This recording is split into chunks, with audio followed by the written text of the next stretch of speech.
আন্তর্জাতিক ক্রিকেটে এখনো অভিষেক হয়নি, জাতীয় দলের জার্সিও গায়ে ওঠেনি, কিন্তু তারপরও তিনি আজ আন্তর্জাতিক তারকা। বলছি ভারতের বিহারের বিস্ময় বালক বৈভব সূর্যবংশীর কথা।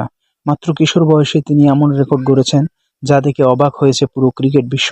আইপিএলের মঞ্চে তার বিধ্বংসী ব্যাটিং, ভয়হীন মানসিকতা আর অসাধারণ প্রতিভা তাকে এনে দিয়েছে বিশ্বজুড়ে পরিচিতি।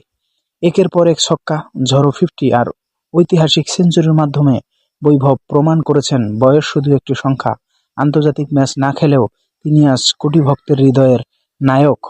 আন্তর্জাতিক ক্রিকেটে অভিষেকের অপেক্ষা, কিন্তু তারকাখ্যাত ইতিমধ্যেই আকাশ ছোঁয়া। বৈভব সূর্যবংশীকে নিয়ে জস বাটলার বলেছেন, আমি আশা করি তাকে ইংল্যান্ডে দেখতে পাবো। যদিও আমাদের বোলারদের জন্য সেটা হয়তো সুখকর হবে না, কিন্তু তবুও এটা দারুণ হবে, কারণ খেলোয়াড় ও সাপোর্ট স্টাফদের মধ্যেও তার ব্যাপারে ভীষণ আগ্রহ রয়েছে। সবাই তাকে নিয়ে কৌতূহলী, আর আমিও ছেলেটাকে খুব কাছ থেকে দেখতে চাই।